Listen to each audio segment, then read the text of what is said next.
Mis on reiki?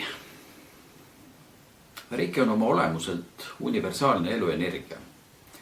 Reikit nimetatakse ka kätega tervendamise tehnikaks, kus energia vahendamine käib läbi käte.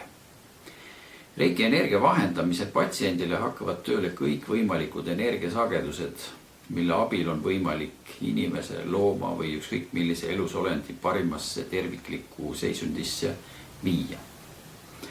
Patsient tõmbab endale just selle koguse energiat, mida ta suudab taluda.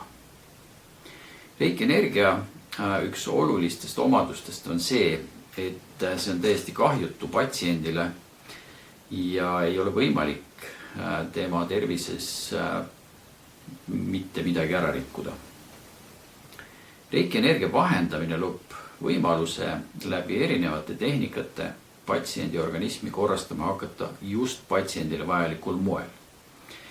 See tähendab, et iga inimene on omapärane ja tervendamise viis on samuti just igale inimesele omapärane.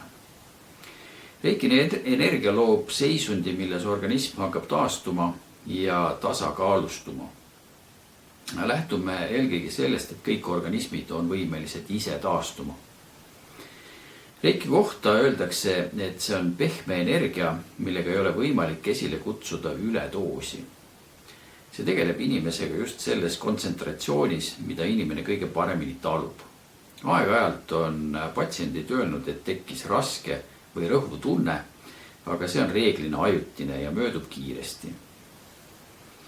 Üldjuhul tuntakse end reiki seansi järgselt hästi.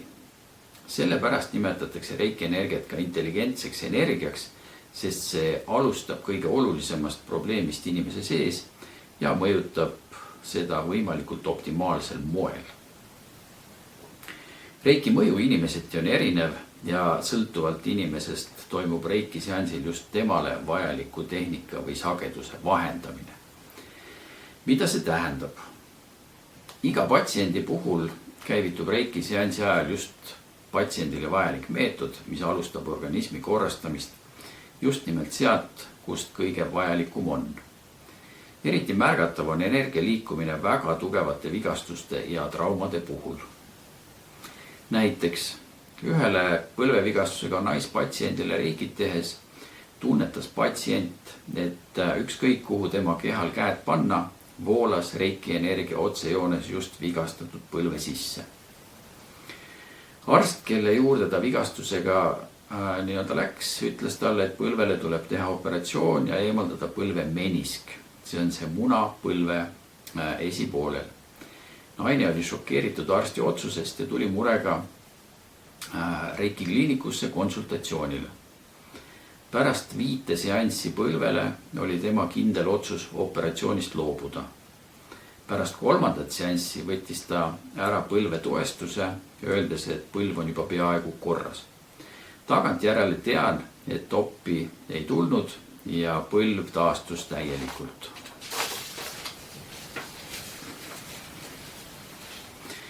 Selle kohta võib naljaga öelda, et see on nagu tehase seadete taastamine.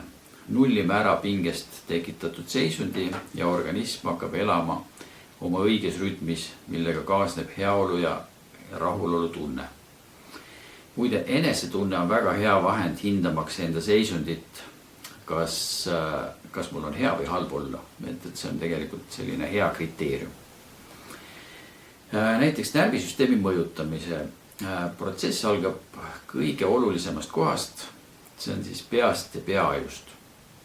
Reiki tagajärjel muutub peaaju närvirakkude seisund, mis tekitab koheselt üle terve füüsilise keha kerget surinat. Närvirakud vabanevad pingest, mille tagajärjel muutub närviring ajus ja närviimpulsid hakkavad liikuma oma algupärasesse kohta organismis. Kõik hakkab kohanema oma õigesse rütmi ja informatsioon jõuab sinna, kuhu see alati on pidanud jõudma, aga ravimitega seda alati saavutada ei suudeta.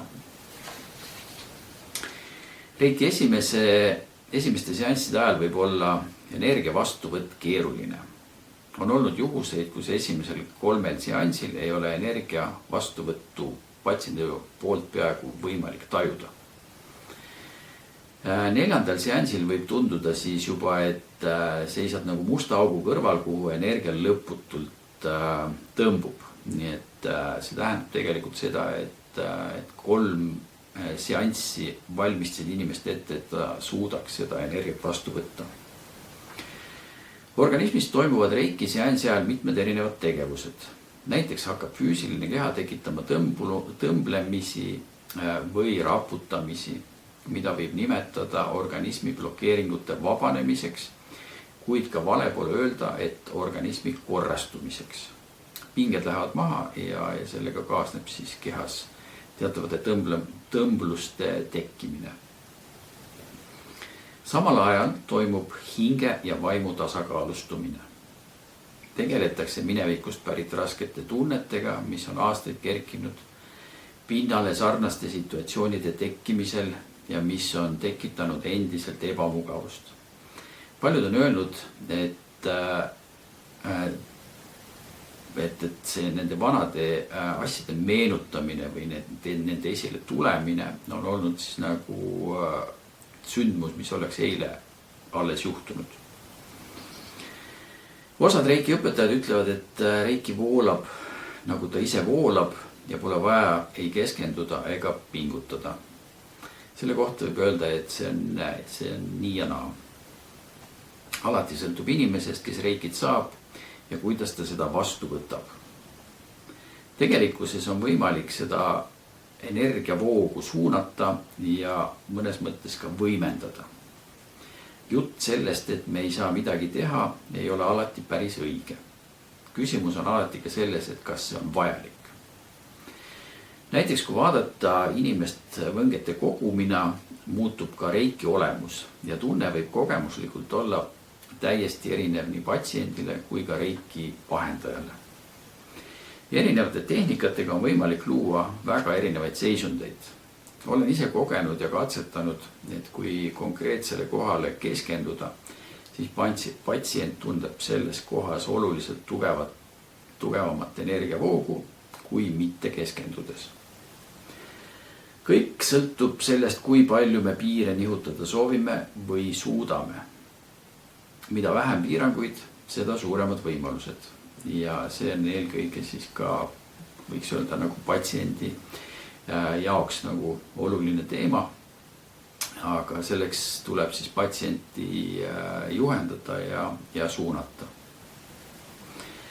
Patsient võiks reiki seansi ajal olla häälestunud, mõttevabaks ja tunnetama rohkem oma keha, kui oma mõtteid seansi ajal mõlgutada.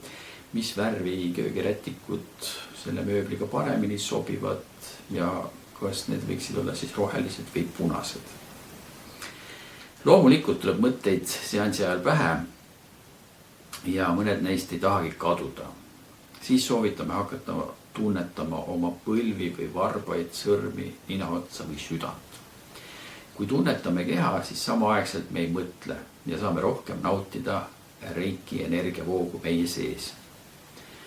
Üks viimase aja parimaid harjutusi mõtetest vabanemiseks on oma kukla tunnetamine. Sellest räägin ühes järgmises klipis, kuidas seda teha.